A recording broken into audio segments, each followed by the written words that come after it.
ಶಾಲೆಗಳು ಪುನರ್ ಆರಂಭವಾಗುತ್ತಿರುವ ಹಿನ್ನೆಲೆಯಲ್ಲಿ ಕೋವಿಡ್-19 ಹರಡದಂತೆ ಮುನ್ನೆಚ್ಚರಿಕೆ ವಹಿಸುವುದು ಮಕ್ಕಳ ಹಾಗೂ ನಾಗರಿಕರ ಹಿತದೃಷ್ಟಿಯಿಂದ ಅತ್ಯಗತ್ಯ. ಮಕ್ಕಳ ಆರೋಗ್ಯ ನಮ್ಮ ಮೊದಲ ಆದ್ಯತೆಯಾಗಿದ್ದು, ಮುನ್ನೆಚ್ಚರಿಕಾ ಕ್ರಮಗಳನ್ನು ಕಟ್ಟುನಿಟ್ಟಾಗಿ ಪಾಲಿಸಬೇಕಾಗಿದೆ.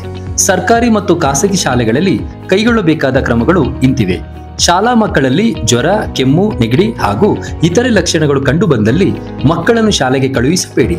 ಮೊದಲು ವೈದ್ಯರನ್ನು ಸಂಪರ್ಕಿಸಿ ಸೂಕ್ತ ಚಿಕಿತ್ಸೆ ಹಾಗೂ ಆರೈಕಾ ಕ್ರಮಗಳನ್ನು ಪಾಲಿಸಿ. ಜ್ವರ ಹಾಗೂ ಇತರೆ ಲಕ್ಷಣಗಳು ಸಂಪೂರ್ಣವಾಗಿ ಗುಣಮುಖವಾದ ಮೇಲೆ ಮಾತ್ರ ಮಕ್ಕಳನ್ನು ಶಾಲೆಗೆ ಕಳುಹಿಸಿ. ಶಾಲೆಯಲ್ಲಿರುವಾಗ ಮಕ್ಕಳಲ್ಲಿ ಜ್ವರ, ಇತರೆ ಲಕ್ಷಣಗಳು ಹಾಗೂ ಅಸ್ವಸ್ಥತೆ ಕಂಡುಬಂದಲ್ಲಿ ತಕ್ಷಣ ಪೋಷಕರಿಗೆ ಮಾಹಿತಿ ನೀಡಿ ಮಕ್ಕಳನ್ನು ಪುನಃ ಮನೆಗೆ ಕಳುಹಿಸಿ. ಶಿಕ್ಷಕರು ಹಾಗೂ ಶಾಲಾ ಸಿಬ್ಬಂದಿಗಳು ಸಹ ಆರೋಗ್ಯದ ಬಗ್ಗೆ ಎಚ್ಚರಿಕೆ ವಹಿಸಬೇಕು. ಕೋವಿಡ್ ಲಕ್ಷಣಗಳಿದ್ದರೆ ಸೂಕ್ತ ಮುಂಜಾಗ್ರತಾ ಕ್ರಮಗಳನ್ನು ಪಾಲಿಸಬೇಕು. ಕೈಗಳ ಸ್ವಚ್ಛತೆ ಕಾಪಾಡಿಕೊಳ್ಳುವುದರ ಜೊತೆಗೆ ಕೆಮ್ಮುವಾಗ ಮುಂಜಾಗ್ರತೆ ವಹಿಸಿ ಹಾಗೂ ಕೋವಿಡ್ ಸೂಕ್ತ ನಡವಳಿಕೆಯನ್ನು ತಪ್ಪದೆ ಪಾಲಿಸಿ.